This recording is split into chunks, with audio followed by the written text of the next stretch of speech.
I'm Jim Cramer, and welcome to my world. You need to get in the game. Firms are going to go out of business, and he's nuts. They're nuts. They know nothing. I always like to say there's a bull market somewhere, and I promise Mad money. You can't afford to miss it. Hey, I'm Cramer. Welcome to Mad Money. Welcome to Cramerica. Other people want to make friends, trying to save you a little money. My job is not just to entertain you, but to educate you, so call me at 1-800-743-CNBC. Just because the story is big news, that doesn't necessarily mean it's important big news to the stock market. Yet on any given day, like today where the Dow surged 73 points, S&P gained 0.68%, NASDAQ rose 0.95%, it feels like we want to commingle so much news with the market that it's enough to make your head spin. Just today, I heard many people tell me that this market must trade on the budget submitted by President Obama. I heard that this document, which includes some pretty serious tax increases for the wealthy, including potential doubling of the tax on dividends, should be the centerpiece of what happens next in the stock market. And that means, of course, that the stock market should head lower. At the same time, I heard the debate about the trillion-dollar deficits and how hard they'll be for the United States. That should be the controlling factor. That should be the be-all and end-all of stocks. I mean, what happens if the deficit goes from out of control to totally apocalyptic? Don't we have to sell stocks now, just on that specter? Sell, sell, sell, sell, sell, sell, sell. Then, of course, I heard the obligatory chatter about the need to sell all stocks because of the European dominoes. Greece defaulting, triggering an unruly collapse. You always hear that word, unruly. That would bring down Portugal, maybe Ireland, and therefore create a shock to the system that could send us into a 2008-style global tailspin. Meanwhile, I was hearing that if we allow the Bush tax cuts to expire at the same time as we cut more than $1 trillion in spending, it could trigger a brand new recession here, one that could happen easily because of the fragile nature of the recovery. You want to be in stocks out 6 months if that happens? Of course, the debate over Obamacare and the Catholic Charities only called into question exactly how meaningful Obamacare will be and how much it will cost employers beginning next year, and how the economy can't afford such a body blow because it makes hiring more costly. Hey, by the way, that is something I believe to be true. Oh, and with Israeli embassies being targeted by some sinister force, coupled with the ticking time bomb that is Iran's nuclear program, how could you want to own stocks ahead of a potential war between Iran and Israel? Do you really want to be in the S&P, knowing that this exogenous event looms on the horizon? You want to own stocks with gasoline at $8, courtesy of Iran blockading the Straits of Hormuz? Look, okay, these are all cogent reasons to sell the market. That's right.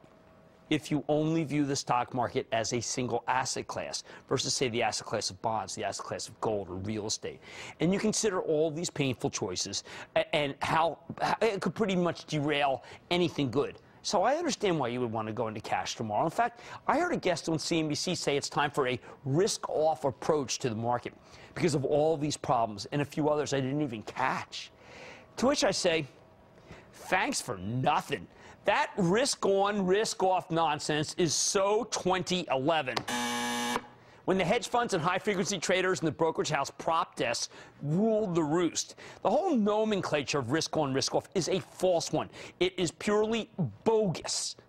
It is bogus. Something that a bunch of quants must have said on trading desks that then somehow seeped into the media parlance by people who wanted to sound cool, by people who wanted to sound like they knew how the professionals talk. Me, it means nothing to me. And if it means nothing to me after 32 years of running money, then it should mean nothing to you, too. So what is the real issue? How do we integrate the parade of horribles into our thinking? You know what? It depends. It depends on the stocks. Individual stocks that might or might not be affected and impacted by these exogenous events. Until the last few years, I can tell you that the only times I really cared about so-called macro news could be counted pretty much on one hand. That's right. As I like to say on the trading desk, what does the budget deficit have to do with the price-to-earnings multiple of Bristol-Myers? In other words, these bearish news stories should have more of an impact, cerebrally, right, than they actually do.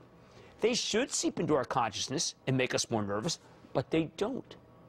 But it's just not what happens. Instead, for many stocks, the news doesn't register. These stories don't influence the price of Apple. They don't impact Verizon or AT&T. They can't seem to be matched against Pfizer or be calculated into the last sale of Microsoft or even the closing prices of red-hot stocks like Cummins or Caterpillar. Am I saying these big-picture negatives mean nothing? No, I'm not stupid or glib like that. As I told you last week, I want to see what the Germans do with the deal the Greeks arrived at this weekend.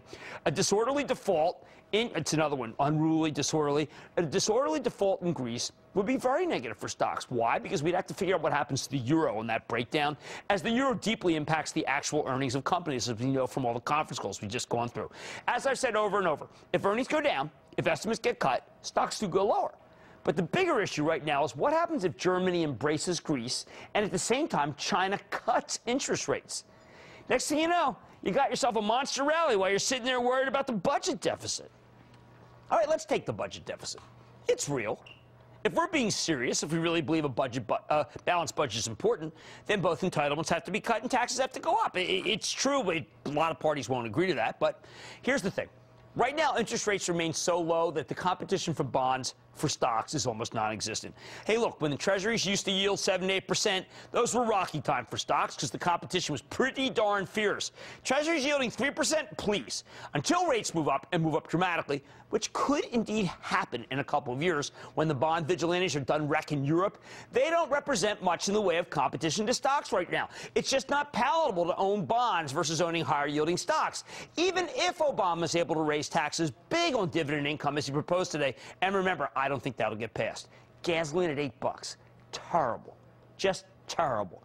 But this market is not going to worry about Israel attacking Iran until Israel attacks Iran. Why not? Because if Israel doesn't attack, fund managers feel they will miss out on more of this magnificent rally, and they'll fall even further behind those who are much less worried. In other words, the guy less worried about this stuff is making a lot more money than the guy who's more worried about this stuff. Why don't you file it under, I will stay long with a nice cash position until I get whacked by exogenous events. And if I am, I will then buy more stock because so many of my companies are doing so well, and yet stocks are still historically cheap, including many of my favorites. That's the mind of the winning fund manager right now. Here's the bottom line. We aren't whistling past the graveyard here. We're simply not at the juncture where bonds represent serious competition to stocks yet, or we haven't seen the bad news yet on the tape. And until we do, we can't figure out how these potential negatives factor into the stocks we like. Look, I know it's our job to predict what will happen to stocks if certain events do occur. We don't know what the future will bring, but we do know the correlation is now to individual stocks, not the entire asset class. And we look at these individual stocks, we can't fathom or see the impact on many of the stocks we like from these events. Selling Darden, let's say, we can't sell Darden right now because we think Red Lobster will be hurt by higher gasoline prices if Iran blocks the Straits of Hormuz. We can't sell Wells Fargo off of Greece. Wells doesn't have any European exposure. And selling Bristol Myers with its 4.2% yield and strong earnings momentum simply because of the budget deficit? Enough already. That's just plain nuts. Let's go to Ron in New Jersey, please. Ron. All right, big barn to get booyah to you. Nice Jim. local booyah back at you. What's up? I'm new to the stock market. I invested in Ram Energy. They had purchase agreement with Halcon Resources, HK, 3-to-1 reverse stock split. How should I play by the bay? Should I go fishing or bail? No. I like that. And you've got some great bloodlines here in this company, too, guys who have been real winners. No, I want you to stay on it. And I think, I think that Ram is a very valuable company. That guy had built companies before. I think you're in good shape owning that. I want you to hold on, okay? Let me see, just so we know, this was the old, see, they changed the symbol. It used to be Petrohawk. Remember, they sold that? It used to be HK. I forget exactly which one. I don't want to say that. But I know that HK is back, and this version of it looks pretty darn good. HK, yeah, this is now Halcon Resources. Okay, let's go to Frank in New York, please. Frank. Booyah, Jim. Booyah, Frank, what's up?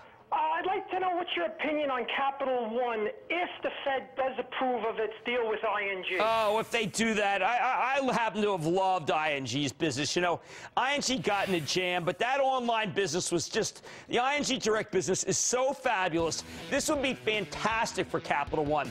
As it is, Capital One is a pretty darn good company right now, but that would make it so it gets a premium multiple over all other bank tech stocks, except for Visa and MasterCard. That's why I just throw in tech. All right, we can't predict the future, but we can't be captive to it either. So how do we react to the uncertainty? Hey, sorry. It's no longer how the stock market reacts.